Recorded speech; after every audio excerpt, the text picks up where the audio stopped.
Saudações guerreiros e guerreiras! Antes do vídeo começar, peço para que vocês se inscrevam no canal e deixem seu like. Isso nos ajuda muito e faz com que o YouTube promova nosso canal para mais pessoas. Eu agradeço o apoio de vocês, e agora bora pro vídeo. Família.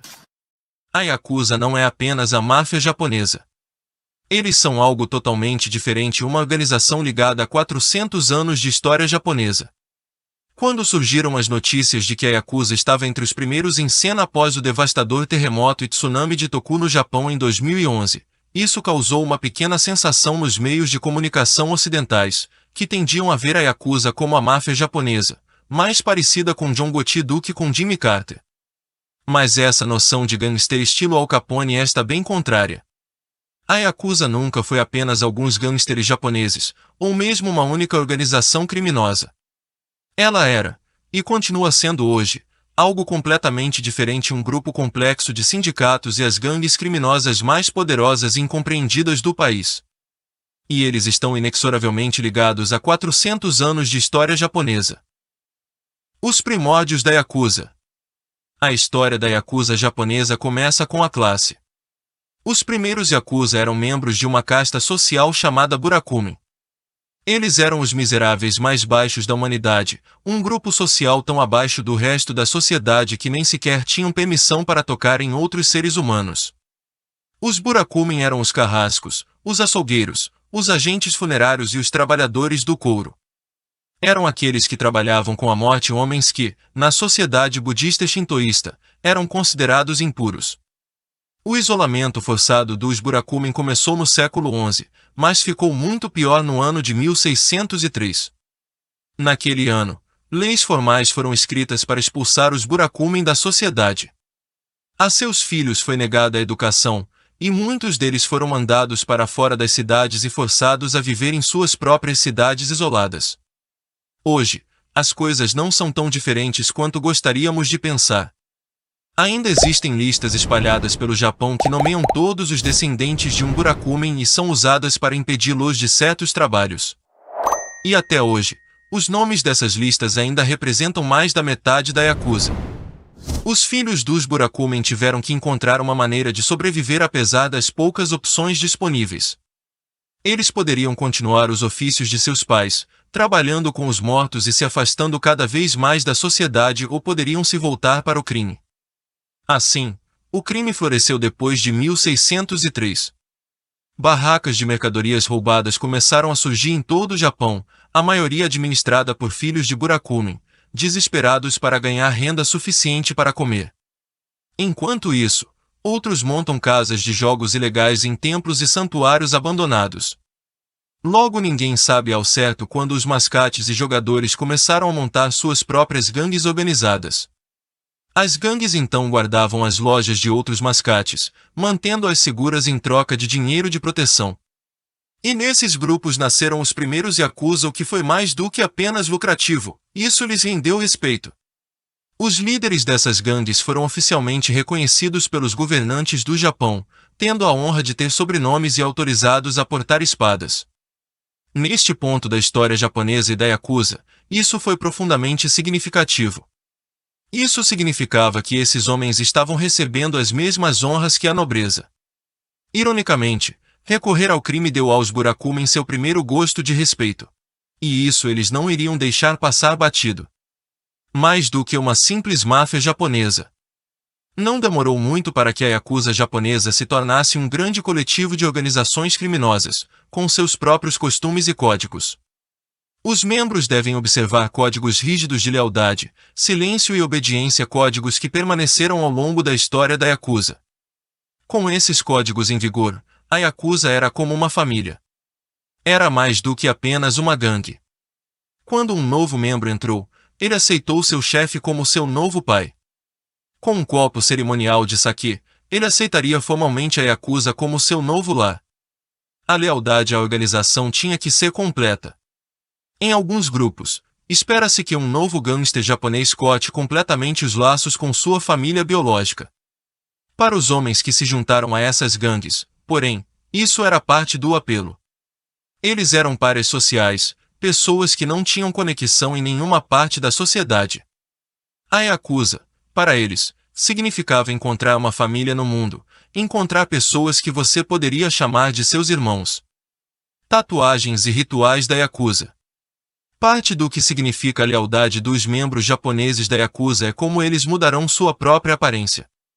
Os novos membros se cobriam da cabeça aos pés com elaboradas e complexas tatuagens, no estilo tradicional japonês conhecido como irezumi, lenta e dolorosamente gravadas no corpo com um pedaço de bambu afiado. Cada parte do corpo seria marcada. Eventualmente, seria proibido para a Yakuza mostrar sua pele coberta de tatuagens. Mesmo assim, não era difícil identificar um gangster japonês. Havia outra maneira de saber: o dedo que faltava em suas mãos esquerdas. Na história da Yakuza, essa era a punição padrão por deslealdade. Qualquer gangster japonês que desonrasse o nome Yakuza seria forçado a cortar a ponta do dedo mindinho esquerdo e entregá-lo ao chefe. Nos primeiros dias, tinha um propósito prático. Cada corte em um dedo enfraqueceria o punho da espada de um homem. A cada ofensa, as habilidades do homem como guerreiro diminuíam, levando-o a depender cada vez mais da proteção do grupo. Negócios no submundo. Historicamente, a Yakuza japonesa realizou em grande parte o que muitos considerariam crimes relativamente pequenos: tráfico de drogas, prostituição e extorsão. O tráfico de drogas, em particular, provou ser extremamente importante para a Yakuza. Até hoje, quase todas as drogas ilegais no Japão são importadas pela Yakuza. Entre os mais populares está a metanfetamina, mas eles também trazem um fluxo constante de maconha, MDMA, cetamina e qualquer outra coisa que eles acham que as pessoas vão comprar. As drogas, como disse um chefe da Yakuza, são simplesmente lucrativas. Uma maneira segura de ganhar dinheiro são as drogas. É a única coisa que você não consegue sem uma conexão com o submundo. Mas as drogas não são tudo o que a Yakuza importa. Eles também traficam mulheres. Agentes da Yakuza viajam para a América do Sul, Europa Oriental e Filipinas e atraem jovens para o Japão, prometendo-lhes empregos lucrativos e carreiras emocionantes. Quando as meninas chegam lá, porém, descobrem que não há trabalho. Os próprios bordéis geralmente são casas de massagem, bares de karaokê ou hotéis do amor, muitas vezes de propriedade de alguém que não faz parte da gangue. Ele é a fachada civil deles, um chefe falso extorquido para deixá-los usar seu negócio e o cara que vai levar a culpa se a polícia ligar. Tudo isso é verdade hoje, como tem sido há anos. Mas nada disso foi o que acabou levando o governo a realmente reprimir a Yakuza. A repressão veio quando a Yakuza se mudou para o crime de colarinho branco. O ramo de imóveis. Até recentemente, a Yakuza japonesa era pelo menos um pouco tolerada. Eles eram criminosos, mas eram úteis e, às vezes, até o governo se aproveitava de suas habilidades únicas. O governo japonês pediu ajuda em operações militares, embora os detalhes permaneçam nebulosos. Em 1960, quando o presidente Eisenhower visitou o Japão, o governo ladeou por dezenas de guarda-costas da Yakuza. Embora coisas como essa tenham feito a Yakuza pelo menos parecer mais legítima, seu código também proíbe os membros de roubar mesmo que, na prática, essa regra nem sempre tenha sido seguida. No entanto, muitos membros ao longo da história se viam simplesmente como empresários. O setor imobiliário foi um dos primeiros grandes golpes de colarinho branco da Yakuza. Na década de 1980, ela começou a enviar seus executores para trabalhar para agentes imobiliários. Eles foram chamados de jigeia. Agentes imobiliários contratavam um gangster japonês quando queriam demolir uma área residencial e construir um novo empreendimento, mas não conseguiam fazer com que um proprietário mesquinho saísse. O trabalho do jigeia era tirá-los. Eles colocariam coisas desagradáveis em suas caixas de correio, rabiscariam palavras obscenas em suas paredes ou em pelo menos um caso esvaziariam o conteúdo de uma fossa séptica inteira pela janela. O que fosse preciso para conseguir alguém para vender, a Yakuza faria isso. Eles fizeram o trabalho sujo, e de acordo com um membro da Yakuza Ryuma Suzuki, o governo os deixou fazer isso. Sem eles, as cidades não seriam capazes de se desenvolver, disse ele. As grandes corporações não querem colocar as mãos na terra. Eles não querem se envolver em problemas. Eles esperam que outras empresas façam o negócio sujo primeiro. Publicamente, O governo japonês lavou as mãos deles, mas Suzuki pode não estar totalmente errado. Mais de uma vez, o próprio governo foi pego contratando a Yakuza para forçar as pessoas a saírem de suas casas. Negócios legítimos. Depois de entrar no mercado imobiliário, a japonesa Yakuza entrou no mundo dos negócios. No início, o papel da Yakuza no crime de colarinho branco era principalmente através de algo chamado Skya, seu sistema para extorquir empresas. Eles compravam ações suficientes de uma empresa para enviar seus homens às assembleias de acionistas, e lá aterrorizavam e chantageavam as empresas para que fizessem o que quisessem. E muitas empresas convidaram a Yakuza para entrar. Elas imploraram por empréstimos maciços que nenhum banco ofereceria. Em troca, eles deixariam a Yakuza assumir o controle de uma corporação legítima.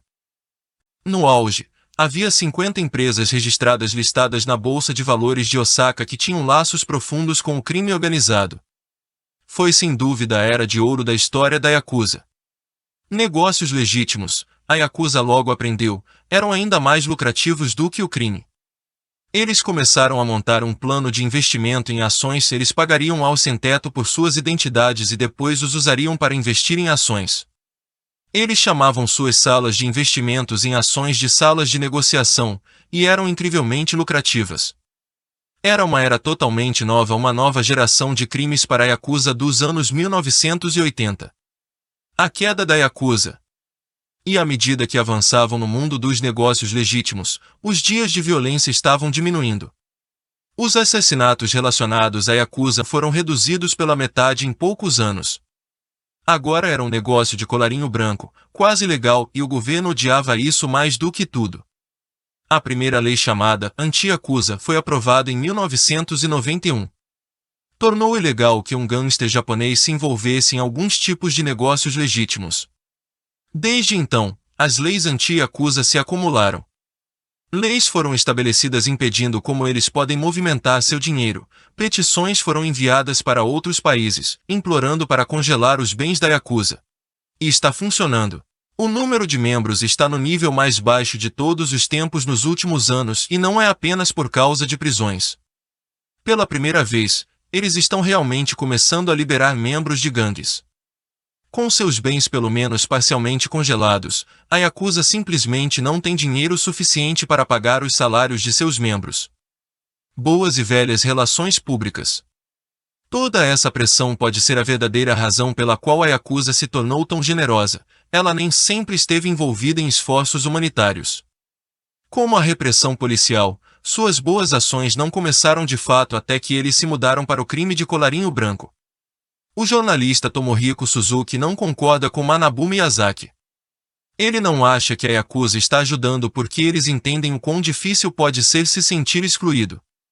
Ele acha que é tudo um grande golpe de relações públicas. A Yakuza está tentando se posicionar para ganhar contratos para suas construtoras para a reconstrução massiva que virá, disse Suzuki. Se eles ajudam os cidadãos, é difícil para a polícia dizer algo ruim. Mesmo como humanitários, seus métodos nem sempre são totalmente honestos. Quando enviaram ajuda ao reator de Fukushima, não enviaram seus melhores homens. Eles enviaram moradores de rua e pessoas que lhes deviam dinheiro. Mentiriam para eles sobre o que receberiam ou os ameaçariam com violência para ajudar. A Yakuza passou a simbolizar o novo Japão e a nova independência japonesa. A mistura de atividades legais e ilegais da organização criminosa permite que eles existam em uma área cinzenta. Aparecem como fraternidades e heróis. O Japão moderno pode traçar grande parte de sua cultura e costumes até a longa paz do período Tokugawa. Em muitos aspectos, o Japão teria se desenvolvido ao longo de um curso diferente sem a Yakuza. Mas a Yakuza insiste que está apenas fazendo o seu melhor. Eles sabem o que é ser abandonado, dizem. Na ausência de números corretos, é difícil determinar a extensão do poder da Yakuza no Japão hoje. Talvez tenham um acordo de paz com a polícia, com quem acredita-se que eles tenham laços muito estreitos, com suas crescentes alianças com as tríades do Sudeste Asiático e bilhões de dólares em negócios espalhados pela Europa e América. Seu foco tenha mudado para outro lugar.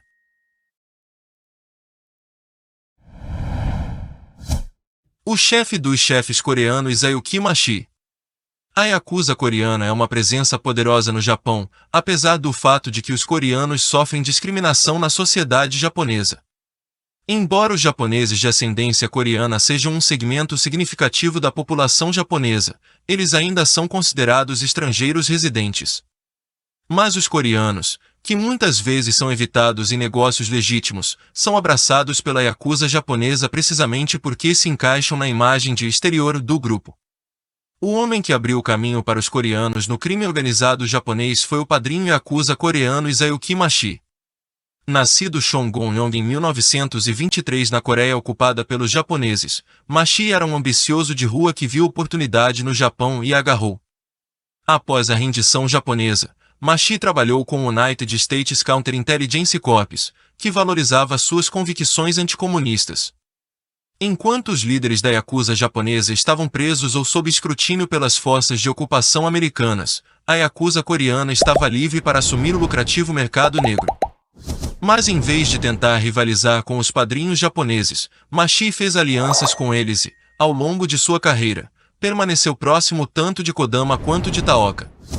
Em 1948, Mashi estabeleceu Tozei Kai, voz da gangue oriental, e logo assumiu o distrito de Ginza, em Tóquio. Os Tozei Kai se tornaram tão poderosos em Tóquio que ficaram conhecidos como a Polícia de Ginza, e até mesmo o todo-poderoso Taoka do Yamaguchi-gumi teve que fazer um acordo com Mashi para permitir que esse grupo operasse em Tóquio. O vasto império de Mashi incluía turismo, entretenimento, bares e restaurantes, prostituição e importação de petróleo. Ele e Kodama fizeram fortuna apenas com investimentos imobiliários. Mais importante, ele negociou acordos entre o governo coreano e a Yakuza que permitiram que criminosos japoneses montassem esquemas na Coreia, um país que havia sido vitimado pelos japoneses por muitos anos. Graças a Mashi, a Coreia se tornou o lar longe de casa da Yakuza. Em meados da década de 1960, a pressão da polícia forçou Mashi a dissolver oficialmente o Tozei Kai. Ele formou duas organizações supostamente legítimas nessa época, a Tova Sogukijo e a Tova Yuai Jijo Komiai, que se tornaram fachadas para suas atividades criminosas. Acredita-se que ele tenha ajudado a Agência Central de Inteligência Coreana a sequestrar o então líder da oposição coreana Kim Dae-jung de um hotel em Tóquio. Kim foi levado para o mar, onde foi amarrado, amordaçado, vendado e equipado com pesos para que seu corpo nunca viesse à tona. A execução por afogamento foi abruptamente cancelada quando uma aeronave zumbiu no navio, e Kim foi misteriosamente entregue em seu bairro em Seul. Disse que a intervenção americana salvou sua vida. Uma investigação policial revelou que o pessoal de Mashi havia alugado todos os outros quartos no andar do hotel onde Kim estava hospedado, mas Mashi nunca foi acusado de nenhum crime relacionado ao sequestro. Mashi aposentou-se aos 80 anos e era frequentemente visto de férias no Havaí. O homem que transformou a Yamaguchi-gumi, Kazuo Taoka. Outro lendário padrinho da Yakuza foi Kazuo Taoka, o Yabun da maior família criminosa do Japão, a Yamaguchi-gumi. Seu reinado durou 35 anos, terminando com sua morte em 1981. Sob sua liderança, o número de membros Yamaguchi-gumi cresceu para 13 mil. Sua presença foi sentida em 36 das 47 prefeituras do Japão, e eles controlavam mais de 2.500 empresas, administravam grandes empresas de jogos de azar e agiotagem e investiam pesadamente em esportes e entretenimento. Taoka chegou ao poder pela primeira vez na cidade portuária de Kobe, onde suas gangues reuniram trabalhadores não qualificados e venderam seus serviços a preços baixos para empresas de navegação. Outros clãs Yakuza competiam por esse lucrativo negócio, mas sob a orientação de Taoka, o Yamaguchi-gumi ficou com a maior parte do negócio de mão de obra. Ao contrário de Yoshio Kodama, que desdenhava a violência nas ruas, Taoka viveu com isso a vida toda e não teve nenhum problema em usá-la a seu favor. Órfão quando menino, Taoka foi forçado a trabalhar nas docas de Kobe, onde foi levado por um líder de gangue local chamado Noboru Yamaguchi. Quando jovem, Taoka provou ser um lutador de rua feroz. Seu movimento de assinatura era agarrar os olhos de seus oponentes com os dedos. Em 1936, aos 23 anos, ele foi condenado a 8 anos de prisão por assassinar um rival de gangue. Após sua libertação em 1943, Ele foi recebido de volta à sua antiga gangue. Em 1946, aos 33 anos, tornou-se o novo Oyabun após a morte de Yamaguchi. As prisões policiais e o recrutamento militar reduziram o Yamaguchi-gumi a apenas 25 kobun leais, mas sob Taoka as fileiras da gangue logo aumentariam. Seu gênio organizacional e agressividade natural ajudaram a tornar o principal clã Yakuza do Japão Yamaguchi-gumi. O astuto urso fez um pacto com a maior gangue de Bakuto de Kobe, a Honda Kai, mas na verdade ele estava desconfortável em compartilhar o poder. Os jogadores tradicionais não eram páreo para seus soldados, e logo Honda Kai foi devorado pelo Yamaguchi-gumi. Uma gangue coreana de Osaka, a Meiyu Kai, foi o próximo alvo de Taoka, e sua derrota deu ao Yamaguchi-gumi uma parte do controle das raquetes de Osaka.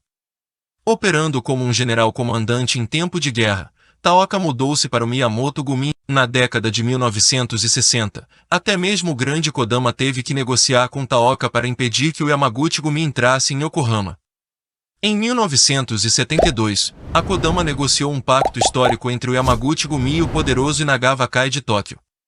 O acordo foi selado na casa de Taoka em uma tradicional cerimônia Sakazuki na qual a Irmandade de Sangue foi jurada sobre xícaras elaboradamente servidas de sake.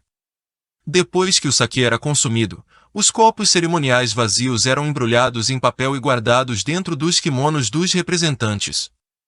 Os homens então apertaram as mãos uns dos outros, e um intermediário declarou a cerimônia concluída.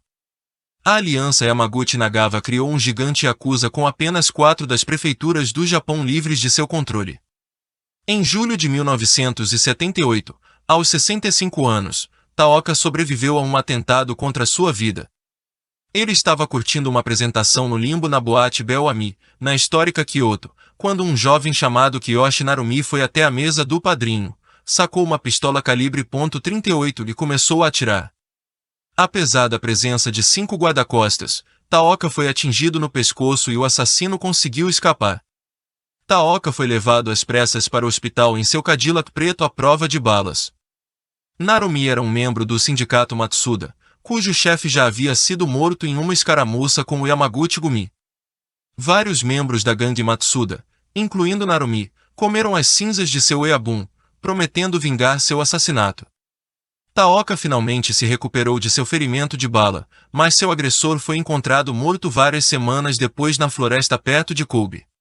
3 anos depois, Taoka sucumbiu a um ataque cardíaco.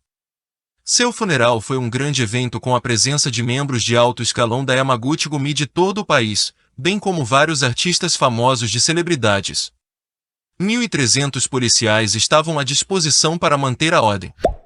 A Agência Nacional de Polícia aproveitou o costumeiro período de luto de 3 meses e prendeu 900 membros do Yamaguchi-gumi na esperança de enfraquecer a gangue após a morte do padrinho. Taoka escolheu um sucessor antes de morrer, um homem chamado Yakame, mas ele estava na prisão no momento da morte de Taoka. No caos criado pelo vazio de poder, a viúva de Taoka, Fumiko, agarrou as rédeas e impediu uma luta pelo poder dentro da gangue. Yoshinori Watanabe e Kenichi Shinoda. Yoshinori Watanabe chefiou Yamaguchi-gumi por 16 anos. Ele se aposentou em 2005, citando problemas de saúde em uma reunião de emergência na sede do grupo, mas acredita-se que tenha mantido uma presença nos bastidores. Sob a liderança de Watanabe, o número de gangsters e quase membros do grupo aumentou de 20.000 para 39.200 e Yamaguchi-gumi começou a se mudar para Tóquio, desencadeando várias guerras de gangues no início dos anos 1990 que resultaram na fusão de gangues e no fortalecimento de Yamaguchi-gumi em Tóquio. A aposentadoria de Watanabe foi acompanhada por uma grande reestruturação não apenas em Yamaguchi-gumi, mas também nos grupos criminosos Sumiyoshi Kai e Inagawa. Watanabe se tornou o 5º chefe do Yamaguchi-gumi em 1989, após anos de luta entre o grupo baseado em Kobe e o agora extinto Shiva Kai, outro grupo do crime organizado baseado na cidade. Em uma ação civil sobre um caso em que um policial foi morto a tiros por engano em um conflito envolvendo o Yamaguchi-gumi, a Suprema Corte em 2004 manteve uma decisão de primeira instância ordenando que Watanabe pagasse uma indenização de cerca de 80 milhões de ienes reconhecendo a responsabilidade do empregador. Watanabe morreu em dezembro de 2012 aos 71 anos, aparentemente de causas naturais. Watanabe foi confirmado morto depois que sua família o encontrou desmaiado em sua casa em Kobe. Watanabe foi sucedido em 2005 por Kenichi Shinoda, comumente conhecido como Shinobu Tsukasa, ex-presidente da Kojoukai, afiliada a Yamaguchi, com sede em Nagoya. Ele recebeu formalmente o cargo por meio de uma cerimônia de sucessão. Havia alguma preocupação de que o abalo pudesse levar a guerras de gangues. Yamaguchi Gumi ainda é liderado hoje por Shinoda. Ele tinha 70 anos em 2012. Shinobu é o Oyabun atual do Yamaguchi Gumi. Ele segue uma política expansionista e aumentou as operações em Tóquio, que tradicionalmente não era o território do Yamaguchi Gumi. Kenichi Shinoda após sua libertação da prisão. Em abril Shinoda foi libertado da prisão. Ele estava preso na prisão de Fushu, em Tóquio, desde dezembro de 2005, depois de ser considerado culpado de acusações de porte de armas. Tadamasa Goto. Tatsuo Deguchi de Nagavakai Tadamasa Goto tem sido chamado de o John Gotti do Japão. Em 2001, o FBI supostamente providenciou para que ele fosse levado para os Estados Unidos para um transplante de fígado que salvaria vidas sem consultar as autoridades japonesas. O FBI agiu em troca de informações sobre a lavagem de dinheiro da Yakuza nos Estados Unidos. Tadamasa Goto é considerado o melhor exemplo do novo tipo de Yakuza, implacável, descaradamente violento e sem medo de perseguir civis. Em 2011, Goto publicou sua autobiografia Abakari Nagara, com todo o respeito, com todos os royalties indo para instituições de caridade que apoiam templos budistas no Camboja e em Myanmar. Goto controla sua própria facção de Yamauchi Gumi. Segundo algumas estimativas, ele vale $1 bilhão. Por muito tempo ele foi um dos maiores acionistas da Japan Airlines. Mas talvez Goto seja mais famoso por seu ataque ao cineasta Juzo Itami. Em 1992, Itami lançou um filme chamado Mimbo, ou a arte suave da extorsão japonesa, que zombava da Yakuza e os retratava como falsos. Goto ficou tão irritado com a representação que ordenou que 5 Yakuzas atacassem Itami fora de sua casa, cortando seu rosto e pescoço com facas. Isso abalou Itami que 5 anos depois, suicidou-se. Itami deixou um bilhete explicando que estava perturbado com um suposto caso de amor, mas muitos duvidam dessa história. Em 2008, Goto foi oficialmente expulso de sua gangue e depois disso ele treinou para se tornar um sacerdote budista. No final de 2011, sua autobiografia havia vendido mais de 200 mil cópias no Japão. Outros líderes da Yakuza. Tokutaro Takayama é um dos gangsters mais conhecidos do Japão. Ele é o padrinho da gangue de 10 mil membros Aizuko Tetsu de Kyoto, que é afiliada ao sindicato do crime Yamaguchi Gumi. Ele passou 10 anos na prisão, entre outras coisas, por um ataque a um comunista com uma espada de samurai. Kazuo Shiburi, líder de uma grande facção em Nagawa conhecida como Yamakawa Ika, é considerado o líder de Nagawa devido ao seu poder financeiro. No Japão, ao todo, segundo investigações, 24 organizações são designadas pela polícia como sindicatos do crime. Eles têm uma renda anual combinada de cerca de $45 bilhões. Os 3 maiores grupos do crime organizado no Japão são o Yamaguchi Gumi, 2 Sumiyoshi Kai e 3 Inagawa Kai. Juntos, eles têm cerca de 61.100 membros, ou 73% da população de gangsters do Japão. Grupos do crime organizado operam fora dos escritórios. Existem cerca de 3.000 desses escritórios em todo o país, com 400 a 500 escritórios em Tóquio e 330 em Osaka. A Yamakin Gumi é a maior afiliada da Yamaguchi Gumi. Tem 7.000 membros. Sumiyoshi Kai é o segundo maior grupo Yakuza no Japão, com cerca de 12.000 membros, 20.000 segundo algumas estimativas, divididos em 277 clãs. Tem um escritório bem conhecido no distrito de Ginza, em Tóquio. Estruturalmente, o Sumiyoshi Kai difere de seu principal rival, o Yamaguchi Gumi, pois funciona como uma federação. O Inagawa Kai, o terceiro maior grupo de crime organizado do Japão, com escritórios em frente ao Tokyo Ritz-Carlton. Tem cerca de 15.000 membros divididos em 313 clãs. Está sediada na área de Tóquio e Yokohama e foi uma das primeiras famílias Yakuza a expandir suas operações para fora do Japão. Sindicato Boryokuda. é um grupo yakuza particularmente prejudicial, registrado pelas Comissões de Segurança Pública da Prefeitura sob a Lei de Contramedidas ao Crime Organizado promulgada em 1991. As Comissões de Segurança Pública da Prefeitura registraram 22 sindicatos como os grupos Boryokuda designados. A Prefeitura de Fukuoka tem o maior número de grupos Boryokuda designados entre todas as prefeituras. Grupos boryokudanos designados são geralmente grandes organizações antigas, principalmente formadas antes da Segunda Guerra Mundial, algumas até formadas antes da Revolução Meiji do século XIX. No entanto, existem algumas exceções, como o Kyushu Seido-kai. Os números que seguem os nomes dos grupos Boryokuda referem-se à liderança do grupo. Por exemplo, Yoshinori Watanabe liderou o 5º Yamaguchi-gumi. Em sua aposentadoria, Shinobu Tsukasa tornou-se chefe do 6º Yamaguchi-gumi. Sindicato Yamaguchi-gumi é a maior organização criminosa do mundo. Segundo estimativas da polícia, no final de 2006 havia cerca de 39.700 membros e membros afiliados, 46% da população de gangsters do Japão. O quartel-general do grupo Yamaguchi-gumi fica em Nadaland, Kobe. Cerca de 90 chefes de gangues afiliados se reportam diretamente à sede da gangue em Kobe. Yamaguchi-gumi é uma organização de longo alcance composta por 85 gangues em todo o Japão com histórico de envolvimento em tráfico de drogas, tráfico de seres humanos, extorsão, prostituição, fraude e lavagem de dinheiro, de acordo com o comunicado de imprensa do Tesouro dos Estados Unidos. É 3 vezes maior que o próximo maior sindicato. Criado em 1915, o Yamaguchi-gumi por algumas contagens tem mais de 55 mil membros divididos em 850 clãs. Apesar de mais de uma década de repressão policial, o Yamaguchi-gumi continuou a crescer. Dirige atividades criminosas em todo o Japão. Também está envolvido em operações na Ásia e nos Estados Unidos. Yamaguchi-gumi tem sido chamado de Walmart da Yakuza por causa de seu tamanho.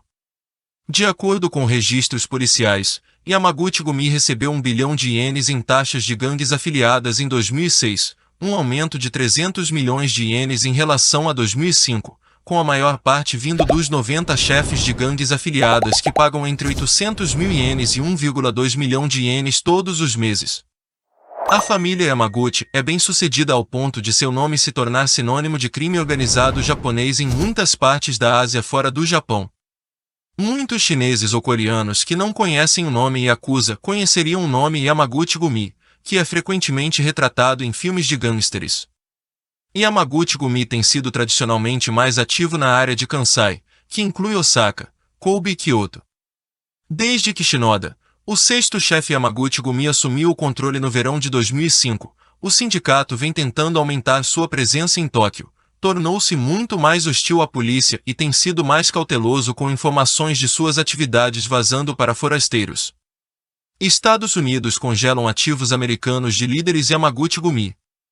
Yoshikazu Shirakawa escreveu no Yomiuri Shimbun, os Estados Unidos colocaram o maior sindicato do crime do Japão, o Yamaguchi-gumi, e 2 de seus líderes, em uma lista de sanções, que irá congelar seus bens nos Estados Unidos. Os 2 são o líder do Yamaguchi-gumi, Kenichi Shinoda, também conhecido como Shinobu Tsukasa, e Kiyoshi Takayama, líder da organização criminosa, Kodokai, o Departamento do Tesouro dos Estados Unidos. Os Estados Unidos também proibirão Yamaguchi-gumi e os 2 homens de fazer negócios com cidadãos americanos. A medida visa impedir a circulação de dinheiro obtido com atividades criminosas, disseram fontes. O departamento disse que estima-se que Yamaguchi-gumi ganhe bilhões de dólares por ano com drogas ilegais. Os Estados Unidos não esclareceram a quantidade de bens que a organização criminosa tem nos Estados Unidos ou quanto irá congelar. Depois de ouvir o anúncio, altos oficiais da polícia japonesa ficaram esperançosos. A ação dos Estados Unidos será o primeiro passo para bloquear o acesso à renda de organizações criminosas escondidas em países estrangeiros, disse um alto funcionário da polícia. A Agência Nacional de Polícia disse que também está planejando trocas de informações com o Federal dos Estados Unidos. Descobriu-se que um grupo financeiro do mercado negro afiliado ao Yamaguchi-gumi, reprimido em 2003, transferiu um total de cerca de 10 bilhões de ienes para bancos nos Estados Unidos e na Suíça como parte dos esforços de lavagem de dinheiro. No entanto, É difícil saber a quantidade de ativos no exterior da Yamaguchi-gumi. Mas as autoridades policiais acreditam que a renda do Yamaguchi-gumi está fluindo para países paraísos fiscais com alíquotas muito mais baixas do que os Estados Unidos, que monitoram cuidadosamente as transferências de dinheiro ao exterior como parte das medidas antiterrorismo. Sindicato Kodokai. A Kodokai, com sede em Nagoya, e suas afiliadas têm cerca de 4.000 membros. É a gangue em que Kenichi Shinoda, chefe da Yamaguchi-gumi, começou. A Kodaikai é conhecida por ter muitas fontes de receita. Seu poder financeiro lhe dá vantagem sobre outras gangues afiliadas a Yamaguchi. Kodokai mostrou que não tem medo de confrontar a polícia ou perseguir cidadãos comuns. Ele monitorou os carros e as casas dos investigadores da polícia. Também atacou membros do público em geral. Em outubro de 2007, um membro do grupo atacou o grupo de cidadãos de Kagoshima que estava trabalhando para expulsar a Yakuza de sua área. A Agência Nacional de Políticas instruiu a polícia da província a realizar uma intensa repressão ao Kodokai. Vários gangsters de alto escalão, incluindo o chefe do grupo, Kiyoshi Takayama, foram presos. A polícia agora quer tentar cortar a renda do grupo. A Yakuza em Tóquio. Sumiyoshi Kai, o maior sindicato do crime de Tóquio, opera em Kabukicho, um bairro onde estão localizados muitos dos salões de massagem da capital, na ala Minato. Inagawa é outro grande grupo baseado em Manato, em Tóquio. Sumiyoshi Kai dominou a cena do crime de Tóquio por um longo tempo. Tem uma forte presença em Roppongi, Ginza e outros distritos de entretenimento em Tóquio. Outros grupos também estão ativos nessas áreas. Os distritos de entretenimento têm sido tradicionalmente divididos porque muitas gangues operam lá para tirar proveito de fontes de receita estáveis, como esquemas de proteção. Sumiyoshi tem a maior presença no distrito de entretenimento de Roppongi com 10 escritórios. Kokuzui Kai, uma afiliada da Yamaguchi-gumi, e Inagawa Kai têm um escritório cada um. Proprietários de bares, restaurantes e outros negócios normalmente pagam milhares ou milhões de ienes por mês de dinheiro de proteção. Empresas de entretenimento sexual e cassinos ilegais geralmente pagam os valores mais altos. Um proprietário típico de uma pequena empresa como uma agência de talentos paga 50.000 ienes por mês em dinheiro de proteção e é avisado para se mudar para outra área se estiver no território de outra pessoa. O número de membros da Yamaguchi-gumi em Tóquio dobrou para 1.600 entre 2001 e 2006, com um grande avanço na capital após o sexto chefe da Yamaguchi-gumi assumir o controle no verão de 2005. As tensões aumentaram depois que Yamaguchi-gumi abriu um escritório no distrito de Minato em Tóquio, um movimento que levou a uma disputa acalorada com Sumiyoshi Kai. Alguns locais de Sumiyoshi Kai foram alugados por décadas do Kokuzui Kai com aluguéis baixos. Um membro de gangue disse ao Yomiuri Shimbun: o equilíbrio de poder foi mantido por muitos anos porque esse sistema significava que Sumiyoshi Kai, como inquilino, cuidaria do território Kokuzui Kai. Mas o arranjo foi complicado quando Kokuzai Kai formou uma aliança com Yamaguchi-gumi em setembro de 2005. Uma fonte da polícia disse ao Yomiuri Shimbun: Sumiyoshi Kai estava efetivamente alugando locais de Yamaguchi-gumi. Se Yamaguchi-gumi exigisse um aumento de aluguel ou abrisse um novo escritório em Roppongi, havia um claro potencial para um confronto. Bom galera, por hoje é isso, então fiquem atentos e não esqueçam de ativar o sininho para ficar por dentro de toda novidade do canal. Valeu galera, e até a próxima!